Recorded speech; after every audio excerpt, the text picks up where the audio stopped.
You ever wonder how a company can literally lose 148 million bucks on paper, but somehow, at the exact same time, rake in over 62 million in cold, hard cash? Well, welcome to the EDGAR brief. Today, we're cracking open the Form 10-K from HIVE Digital Technologies, filed for their fiscal year 2026. We're going to take this dense, massive document and translate it into plain English for you. Quick note right up front.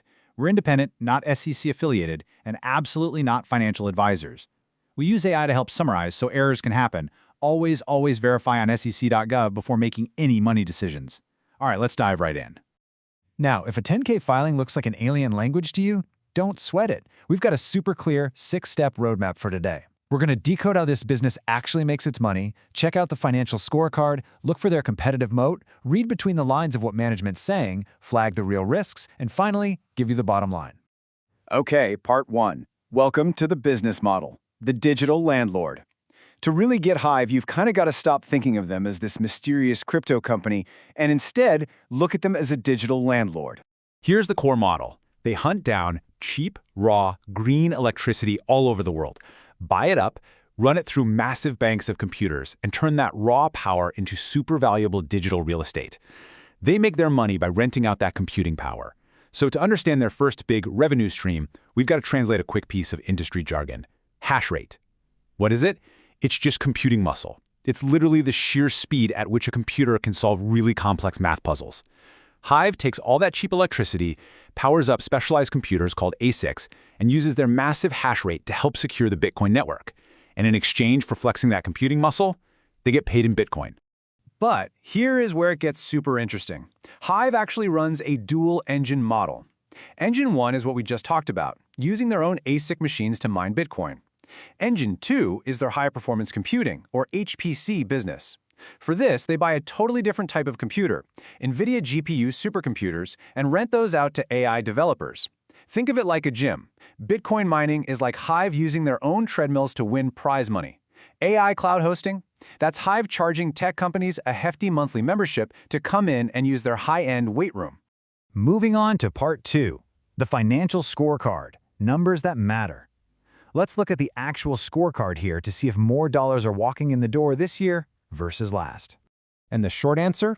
Yeah, absolutely. Their top line is just explosive. Total revenue jumped an incredible 158% year over year, landing at almost $298 million for fiscal 2026.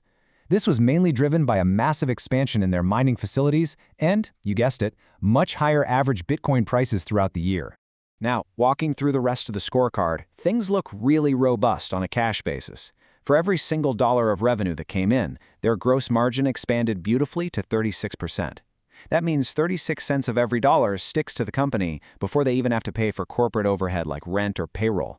And this kind of operating leverage, it left them with $62.3 million in operating cash flow. But then, you look down at the bottom line, and there's this gaping $148.4 million GAAP net loss. That's a loss based on standard accounting rules. So wait, how do those two things even exist at the exact same time? Well, to get it, we have to look at cash versus accounting. Remember, profit can be heavily manipulated by accountants, but free cash flow, that is the real money left in the cash register when they turn the lights out. That massive $148 million GAAP loss? It's mostly an accounting fiction, guys. The filing shows $170.4 million in depreciation. See, because computers age incredibly fast, accounting rules force HIVE to deduct huge chunks of the equipment's value from their profits every single year. It's basically an accounting ghost. It lowers their taxes, sure, but it doesn't burn actual cash out of their bank account today. So from a cash-in-hand perspective, this business was actually highly generative this year. All right, part 3, the moat check. What protects them? You may be wondering, why can't a competitor just buy a bunch of NVIDIA computers tomorrow, plug them in, and completely crush HIVE? Let's take a look. Well, their defensive moat isn't actually the computers themselves. I mean, anyone with enough cash can buy hardware, right? Their true advantage is their locked-in access to cheap, green power across 3 totally different countries: Canada, Sweden, and a brand new 300-megawatt expansion in Paraguay. They have fully operational infrastructure that literally takes years to permit, build, and connect to a local energy grid. Management makes a really fantastic point in the filing about this moat. They state that the ultimate bottleneck in the whole AI boom right now isn't getting the computer chips anymore, it's finding the electricity to plug them into. By locking down these energy-rich sites early on, HIVE basically gets to skip the multi-year waitlist for power grid access that all their competitors are currently stuck in. Okay, part 4. Read in between the lines. The MDA. This is the management's discussion and analysis. It's where management gets to tell their story, and our job is to read between the lines to see if the actual numbers back up their narrative. So management is just pounding the table right now about their pivot to AI and high-performance computing. But this timeline reveals why they're pivoting so hard. In April 2024, an event called the Bitcoin halving automatically cut the amount of Bitcoin they receive for mining directly in half. With their rewards slashed by the software's very code, HIVE was forced to find a new, higher-margin way to pay the rent. So AI cloud hosting, that's really their answer to shrinking crypto margins. But looking at the actual numbers, there is a bit of a reality check.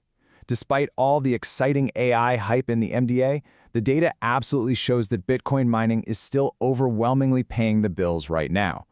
Out of their nearly $298 million in revenue, a massive $278.3 million came straight from Bitcoin. Now, the AI hosting business did grow 94%, which is awesome, but at $19.5 million, it's still just a tiny slice of the pie.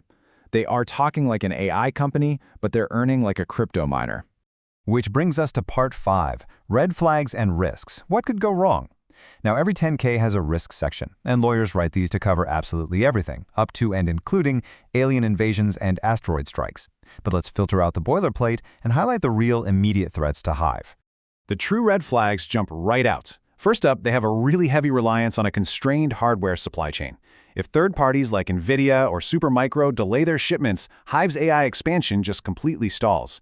Second, they are ultimately tethered to wild Bitcoin price swings. They exited the year holding 150 Bitcoin on their balance sheet. If Bitcoin's price suddenly collapses, their primary revenue engine sputters, and their balance sheet takes a direct hit.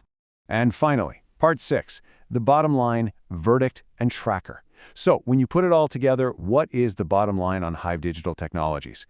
Ultimately, HIVE is essentially an energy arbitrager with surprisingly strong operating cash flows. They're using the massive cash engine of their Bitcoin mining operations to fund this high-wire, super expensive pivot into artificial intelligence infrastructure. It is a fascinating dual-engine strategy, if they can actually pull it off. When their next filing drops, don't get distracted by the noise. Keep your eyes on these 3 specific things. Number 1, is that $19.5 million AI revenue actually growing fast enough to become a major pillar? Number 2, how are they managing their debt as they go out and buy all these expensive NVIDIA chips? And number 3, are they hitting their construction milestones to actually open their massive 320-megawatt Canadian AI gigafactory on time? And that leaves us with the ultimate question. Is their AI pivot happening fast enough to outrun the shrinking margins of their Bitcoin mining engine? Well, that is your EDGAR brief on HIVE. Remember, this was a translation, not a recommendation. Always read the original filings on sec.gov if anything here piqued your interest. Thanks so much for learning with us, and we'll see you in the next filing.